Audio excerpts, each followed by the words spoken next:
السلام علیکم ورحمۃ اللہ وبرکاتہ۔ شبہات کے ازالے پیج کو سبسکرائب کریں اور بیل آئیکن دبائیں سب سے پہلے ویڈیو دیکھنے کے۔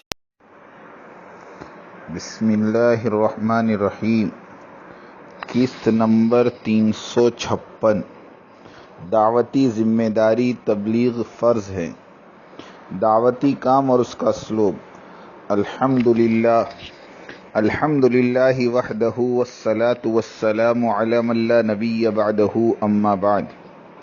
دعوتی محنت کا مقصد انسانوں کی زندگی میں دین آئے تاکہ وہ عالم کے لیے رحمت اور مرنے کے بعد جنت والے بنیں۔ اس بات کو وجود میں لانے کے لیے انتھک کوششوں کی ضرورت ہے۔ اس کوشش میں بسا اوقات اپنا مال و متاع، چین و سکون اور ہر قسم کی راحت کو قربان کرنا پڑتا ہے۔ دین اسلام دنیا کے تمام مروجہ طریقے حیات پر چھا جانے کے لیے آیا ہے، اور یہ داعیوں کی محنت اور اللہ تعالیٰ کے اذن سے یقیناً کامیاب ہو کر رہے گا۔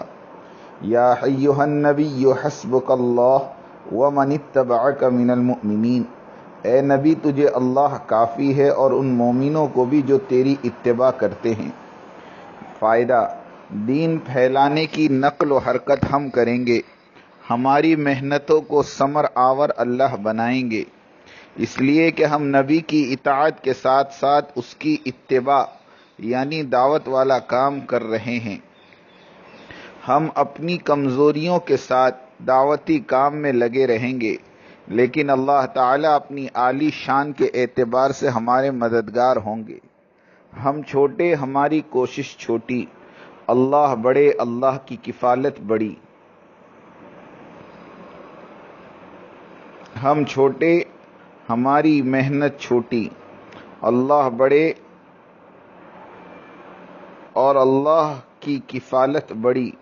وہ اللہ کی ذات ہمارے ہر مسئلے کے لیے کافی ہیں۔ دعوتی کام اس امت کا وظیفہ اور مقصد حیات اور طر امتیاز ہیں، اور دین چھا جانے کے لیے آیا ہے۔ هو الذی ارسل رسولہ بالہدی ودین الحق لیظہرہ علی الدین کلہ ولو کرہ الکافرون۔ وہی اللہ ہے جس نے اپنے رسول کو ہدایت اور دین حق کے ساتھ بھیجا ہے، اس لیے کہ اللہ کا دین چھا جائے تمام ادیان پر، چاہے کافروں کو ناگوار ہی کیوں نہ ہو۔ قرآن مجید کا یہ اسلوب ہے کہ جو حکم اہم ہو اسے کم از کم 2 جگہ بیان کرتا ہے، اور قرآن نے اس آیت کو تو 3 جگہ بیان فرمایا: سورہ توبہ، سورہ صف اور سورہ فتح۔ تینوں آیتوں کا ایک ہی حکم ہے کہ دین کو پھیلاؤ۔ سستی اور لاپرواہی، ان مذکورہ بالا 3 آیتوں کی علماء کرام کی جانب سے اتنی تشہیر اور پذیرائی نہیں کی گئی جیسا کہ ان کا حق تھا۔ تصوف، تزکیہ نفس، آداب تعلیم و تعلم اور ان سے منسلک چیزوں، مساجد، مدارس، خانقاہوں کے تذکرے ہر خاص اور عام کی زبان پر ہیں، سوائے دعوت اللہ کے۔ مصنفوں، واعظوں، خطیبوں، اصلاحی حلقوں والوں نے دعوت دین اور اقامت دین اور اس کی مساعی کے بارے میں لکھنا بولنا ہی چھوڑ رکھا ہے۔ کسی بھی محفل اور سوسائٹی میں اور مدارس کے درس قرآن اور درس حدیث اور ختم بخاری وغیرہ میں دعوتی کام اور اس کا تذکرہ پایا نہیں جاتا۔ اگر اس کا ذکر ہوتا بھی ہے تو نامانوس طریقے پر اور سرسری طور سے، جس طرح فقہی مسائل دیگر مسلکوں سے متعلق ہوتے ہیں تو شیخ الحدیث صاحب اپنا وقت ضائع کیے بغیر سرسری طور پر ذکر کرتے ہوئے گزر جاتے ہیں، حالانکہ اس امت کو وجود میں لانے کی غرض ہی دعوت اللہ والی محنت تھی۔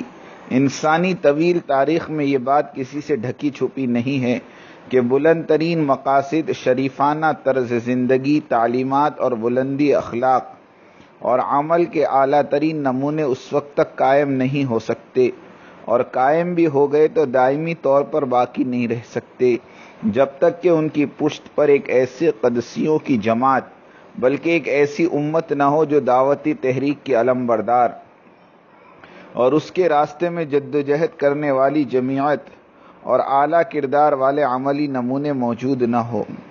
اسی لیے قصص القرآن میں بعض ایسے حقائق ملتے ہیں کہ بعض انبیاء علیہم السلام اور مصلحین اور معلمین اخلاق اور حکمائے کبار کی تعلیمات بھی اس وجہ سے زیادہ عرصے تک قطع عرضی پر باقی نہیں رہی کہ ان کے پیچھے کوئی امت نہیں تھی جو ان کے پیغام کی ذمہ داری سنبھالتی اور اس راستے میں جانثاری کرتی اور اپنی زندگی اور اپنے دینی شعور کا لوہا منواتی، لیکن ایسا ہوا نہیں۔ انبیاء علیہم السلام کے گزر جانے کے بعد وہ اقوام اور قبائل جانوروں کے اس ریوڑ کی طرح ہو گئے جن کا کوئی نگراں اور نگہبان نہ رہا ہو۔ منتخب اور معمور امت، جب اللہ تعالیٰ نے یہ فیصلہ فرمایا کہ محمد صلی اللہ علیہ وسلم آخری رسول ہوں اور خاتم النبیین ہوں اور آپ کے بعد نہ کوئی نبی آئے نہ رسول اور نہ کوئی کتاب نازل ہو، تو اس طرح اللہ تعالیٰ نے انسانیت پر رحم و کرم فرمایا کہ محمد صلی اللہ علیہ وسلم کے ساتھ ساتھ ایک پوری امت کو بھی مبعوث فرمایا، گویا کہ امت کی بعثت نبی کی بعثت کے ساتھ شامل کر دی۔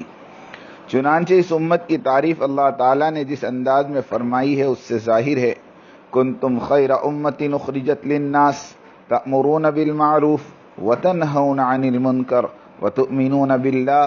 ترجمہ، تم لوگ بہترین امت ہو جو لوگوں کے لیے پیدا کی گئی ہے، تم بھلائی کا حکم کرتے ہو اور برائی سے روکتے ہو اور اللہ پر ایمان رکھتے ہو۔ دوسری جگہ فرمایا وَكَذَلِكَ جَعَلْنَاكُمْ أُمَّةً وَسَطًا لِتَكُونُوا شُهَدَاءَ عَلَى النَّاسِ وَيَكُونَ الرَّسُولُ عَلَيْكُمْ شَهِيدًا، اور اسی طرح ہم نے تمہیں ایک امت یعنی جماعت عادل بنا دیا ہے تاکہ تم گواہ رہو لوگوں پر اور رسول گواہ رہے تم پر۔ فائدہ، بعثت نبی کی ہوئی اور ختم نبوت کی وجہ سے بعثت امت کی بھی ہوئی۔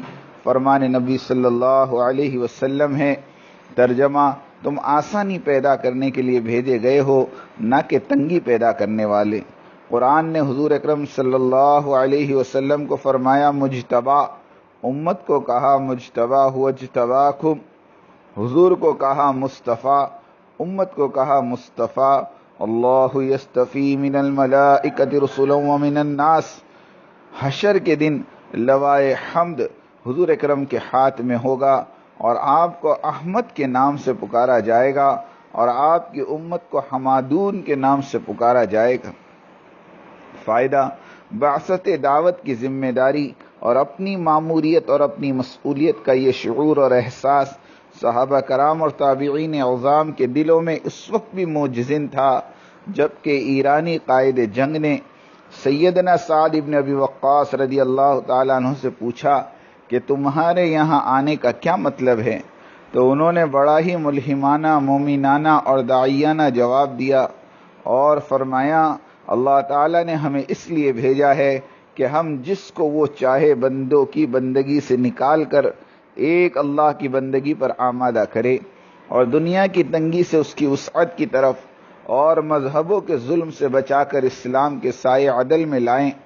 فائدہ، سابقہ امتیں اور قومیں عبادت کی حد تک مکلف ہونے کے ساتھ ساتھ امر بالمعروف اور نہی عن المنکر کے مساعی پر بھی گامزن تھیں، باوجود اس کے کہ یہ ذمہ داری ان پر وجوب کے درجے میں نہیں تھی، مگر امت محمدیہ صلی اللہ علیہ وسلم عبادت اور دعوت اللہ اور اقامت دین کی 100% مکلف ہے، مگر اس کے باوجود سستی، بے حسی اور لاشعوری طاری ہے، گویا کہ خود کو سعد ابن ابی وقاص رضی اللہ تعالی عنہ کی جماعت سے عمدہ اور عملاً علیحدہ کر لیا ہو۔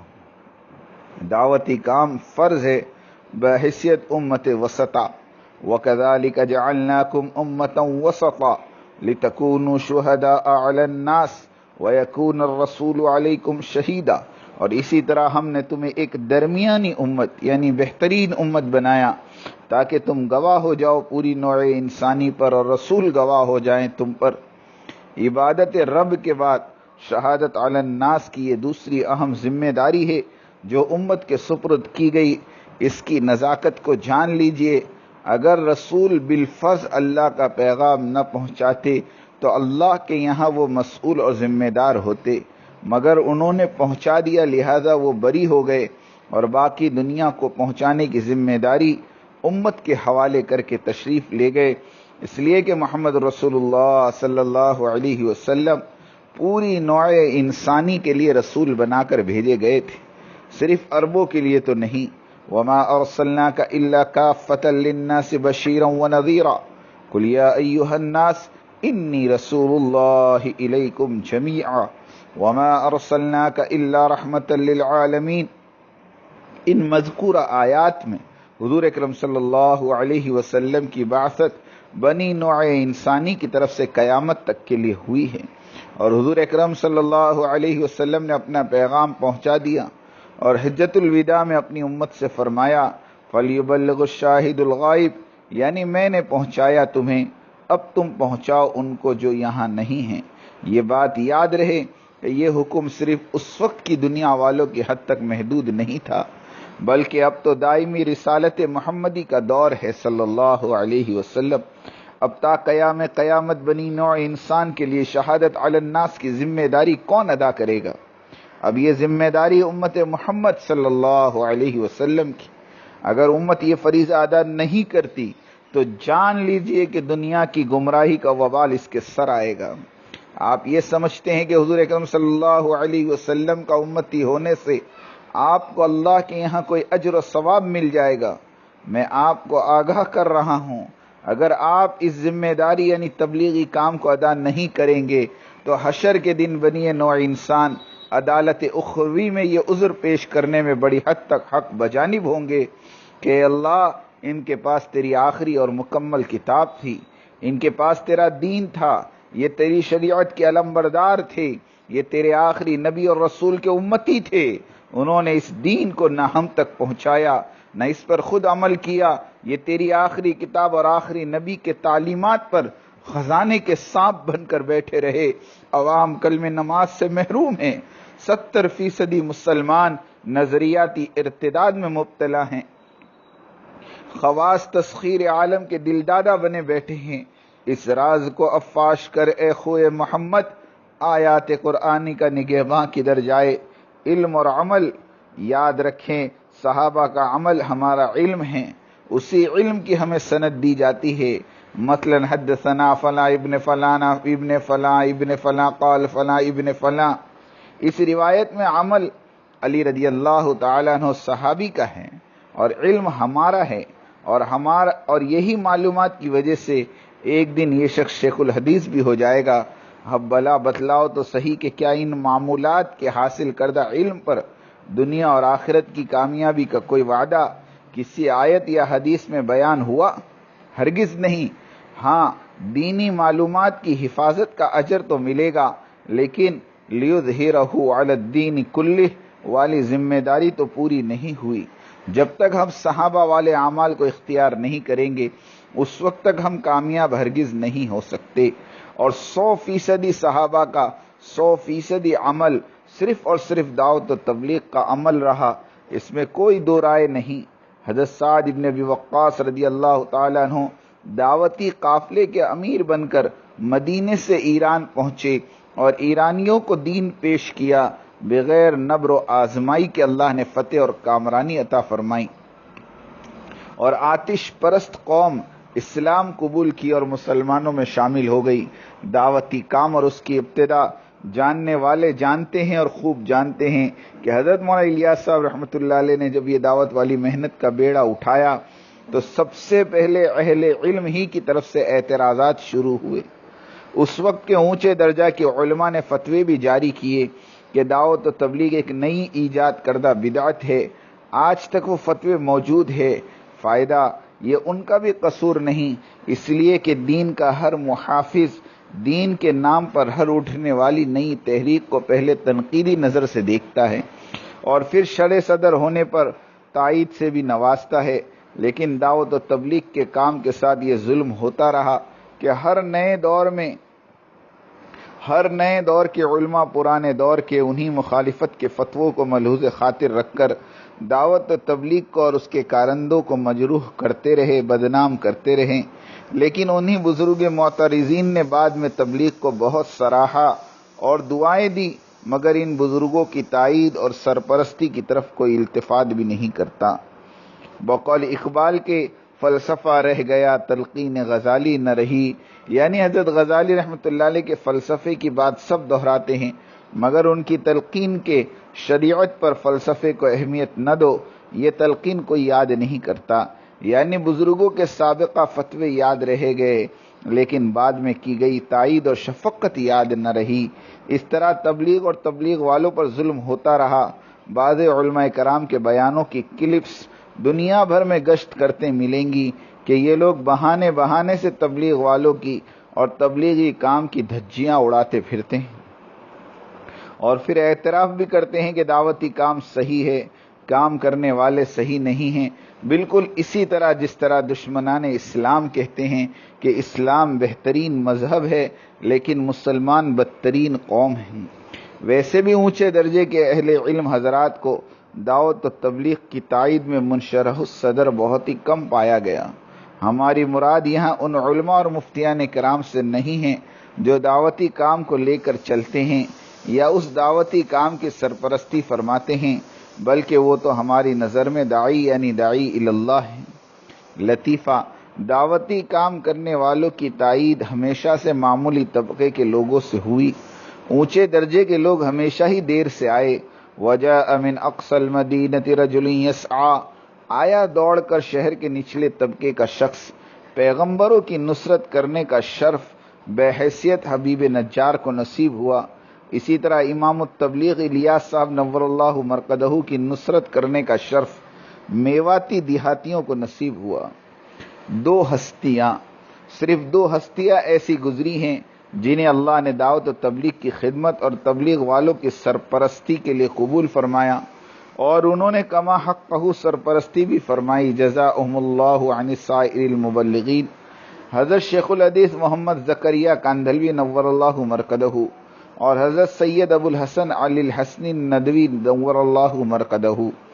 یہ دونوں بزرگ جب تک زندہ رہے کسی عالم اور کسی شیخ طریقت کی مجال نہیں تھی کہ دعوت و تبلیغ اور تبلیغ والوں کے بارے میں کچھ لب کشائی کر سکیں. اور دیکھنے والوں نے دیکھا کہ جب سے یہ دونوں بزرگ انتقال فرما گئے، سارے علماء اور مشائخ تبلیغ اور اہل تبلیغ پر ٹوٹ پڑے اور لب کشائی کرنے لگ گئے. جب حضرت شیخ کا انتقال ہوا تو حضرت جی انعام الحسن صاحب رحمۃ اللہ علیہ روتے ہوئے فرمانے لگے، آج ہم تبلیغ والے یتیم ہو گئے. علماء کی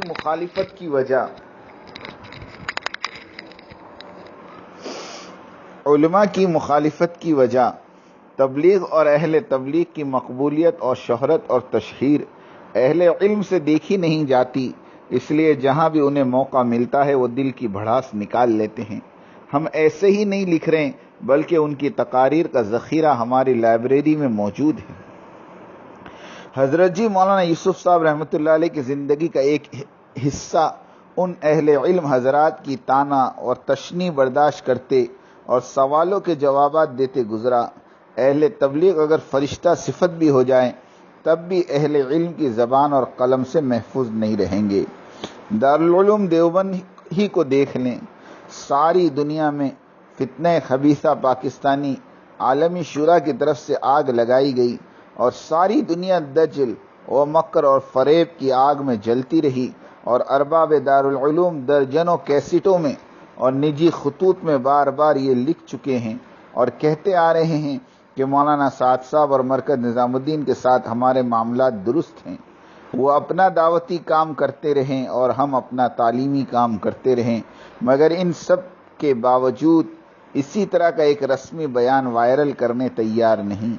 حالانکہ گزشتہ سال دارالعلوم کے مشاورت کے اجلاس میں مولانا عبدالعلیم فاروقی صاحب دامت برکاتہم کی طرف سے اٹھائی گئی آواز کہ دارالعلوم کی ویب سائٹ سے مولانا سعد صاحب کے بارے میں جتنے ماضی قریب کی باتیں ہیں ان سب کو ڈیلیٹ کر دیا جائے یعنی مٹا دیا جائے. اس تجویز کو قبول بھی کیا گیا، مگر آج تک وہ ساری باتیں جوں کی توں دارالعلوم کی ویب سائٹ پر موجود ہیں اور مشاورتی اجلاس کی طے شدہ باتوں پر عمل نہیں کیا گیا. دنیا کے سارے تبلیغ والے اس وقت جس فتنے کی آگ میں جل رہے ہیں اس کا حل صرف دو ہستیوں کے ہاتھ میں ہے. ایک ان میں کے ایک بزرگ حاجی عبدالوہاب صاحب دامت برکاتہم، اس لیے کہ اگر حاجی صاحب دو بول ارشاد فرما دے کہ عالمی شورا ایک فتنہ ہے، اسے ختم کرو، تو آدھے گھنٹے میں کروڑوں تبلیغ والوں کا بھلا ہو سکتا ہے۔ دوسرے مفتی ابو القاسم صاحب دامت برکاتہم کہ اگر وہ ایک بیان جاری فرما دے کہ مولانا سعد صاحب کا دین صحیح ہے، نظریات اور عقائد درست ہیں، ہم دارالعلوم والوں کو مولانا سعد صاحب سے کوئی شکایت نہیں ہے، تو آدھے گھنٹے میں فتنہ ختم ہو کر امن و امان قائم ہو سکتا ہے۔ لیکن اس کام کو کرنے کے لیے امت مسلمہ کی محبت سے بھرا جگر چاہیے، جو اللہ کا بندہ ہو، نفس کا بندہ نہ ہو، فنائیت کی منزلیں طے کر چکا ہو، انانیت سے ایسی نفرت کرتا ہو جیسے کوئی سچا مومن کفر و شرک سے بغض اور عداوت رکھتا ہے۔ لیکن جو بزرگ اپنے نفس کا خود غلام ہو، اس سے اتنی اونچی خدمت کہ جس سے پوری ملت اسلامیہ کا بھلا ہو، اس سے اتنی اونچی نیکی کی توقع رکھنا احمقوں کا کام تو ہو سکتا ہے، مگر اہل علم اور اہل دعوت کا نہیں۔ صرف ایک بیان چند سطور پر مشتمل ہو اور عالم میں پھیل جائے تو 24 گھنٹے کے اندر ساری دنیا میں امن و آشتی آ سکتی ہے، مگر حاجی عبدالوہاب صاحب اور ارباب دارالعلوم دیوبند اور مولانا ارشد مدنی مظلہم العالیہ کبھی بھی نہیں چاہیں گے کہ تبلیغی کام والوں کو سکون کا سانس بھی میسر آئے۔ دراصل اس طرح کا بیان ان کے اختیار میں بھی نہیں رہا، اس لیے کہ مالدار مافیا نے ارباب دارالعلوم دیوبند اور مولانا ارشد مدنی صاحب کو اور بھائی حاجی عبدالوہاب صاحب کی طرح اپنے قبضے میں کیا ہوا ہے۔ کن کن باتوں کو روئیں اور کس پر روئیں، ضمیر زندہ ہو تو اشارات اور کنایات بھی جان کی بازی لگا دینے کے لیے کافی ہو جائیں۔ مردہ ضمیر پر کس طرح سے اثر ہو یقین مردہ تو سنگ تجھ سے بھی بہتر سوبار، بے یقین زندہ تو پھر حیدر قرار ہے تو، تیری ہستی ہی پہ موقوف ہے نظم عالم، دست قدرت کا بنایا ہوا شاہکار ہے تو، ذرے ذرے میں جلا ہے تیری تکبیروں سے، ظلمت دھر میں ایک مطلع انوار ہے تو، حق ہی نے قوموں کو ابھارا اقبال، حق نے سینے میں تیرے مخزن اسرار ہے تو، چند بالیوں اور چندانوں کی خاطر ساری کھیت کو آگ لگا بیٹھنا، بھلا یہ بھی کوئی عقل مندی اور انصاف کی بات ہو سکتی ہے؟ احترام کو ملوز رکھتے ہوئے یہ چند گزارشات ارباب دارالعلوم دیوبند کی خدمت میں رکھی گئی ہیں، اور نہ کہنے ورنہ کہنے اور لکھنے کو بہت کچھ باقی ہے۔ امید کی جاتی ہے کہ ویب سائٹ ڈیلیٹ کی جائے گی اور ایک رسمی بیان بھی جاری کیا جائے گا تاکہ تبلیغ والے گزشتہ زمانے کی طرح دارالعلوم دیوبند سے اپنی وابستگی کو برقرار رکھیں۔ مشہور حدیث ہے، ابتدا میں اسلام اجنبی تھا اور عنقریب پھر اجنبی ہو جائے گا، بھلا ہو اجنبیوں کا۔ ابن قیم ابن جوزی رحمۃ اللہ علیہ فرماتے ہیں کہ سارے انسان عوام ہیں، ان میں مسلم اجنبی ہے، اور سارے مسلم عوام ہیں، ان میں مومن اجنبی ہے، اور سارے مومن عوام ہیں اور ان میں مصلح اور داعی اللہ اجنبی ہے، اور یہ دعا انہیں دعوت کے لیے ہے۔ تنبیہ: حضرت مولانا انعام الحسن صاحب رحمۃ اللہ علیہ نے حضرت شیخ کا سایہ اٹھ جانے پر خود کو یتیم سا پایا، تو مولانا محمد سعد صاحب کی کیا حیثیت؟ مزید برآں مولانا محمد سعد صاحب کم عمر اور نہتے ہیں، ان کے مقابل بعض اہل علم اور بعض اہل ذکر اور تبلیغی باغیوں کا سرمایہ دار ٹولہ، یہ سب ایک طرف اور دوسری طرف صرف مولانا سعد صاحب اور ان کے متبعین، لیکن حق کو غالب آنا ہی ہے۔ حق ہے وہ دعوت جو منہج صحابہ اور سیرت صحابہ کے نہج پر دی جا رہی ہو، اور حق ہے اس کے قائد اور امیر حضرت جی رابع مولانا محمد سعد صاحب۔ تمام احباب تبلیغ کا فرض، اس وقت سارے تبلیغ والوں کا فرض ہے کہ وہ اپنی نگاہوں کو سب طرف سے پھیر کر صرف مرکز نظام الدین اور مرکز سے چلائی جانے والی تبلیغ و دعوت اور اس کے امیر اور حضرت جی مولانا محمد سعد صاحب کی طرف دیکھیں اور اطاعت کرے، اور اس مرکز کی اور اس کی مرکزیت کی اور مولانا سعد صاحب کی امارت کی حفاظت کرے۔ کاٹ چھانٹ اور فتنوں کا دور، اس وقت تمام دعوت و تبلیغ والے اللہ تعالیٰ کی طرف سے آزمائش اور امتحان میں مبتلا ہیں۔ اس آزمائش میں جو جمے گا وہ بچے گا، اور جو پھسل جائے گا وہ خسارے میں پڑے گا۔ فائدہ: ہر شاخ اپنی اصل کو پھاڑ کر ہی باہر نکلتی ہے، تبھی تو شاخ کہلاتی ہیں، لیکن شاخیں کبھی بھی اپنی اصل یعنی جڑ سے مستغنی نہیں ہو سکتی۔ اگر اصل سے تعلق توڑ لیں تو شاخ مرجھا جائے گی اور مر جائے گی۔ اصل ہی سب کچھ ہے، بات تو اصل ہی کی چلتی ہے، شاخ کو کوئی نہیں پوچھتا۔ اللہ تعالی ہمیں محفوظ فرمائیں، آمین۔ وآخر دعوانا ان الحمد للہ رب العالمین۔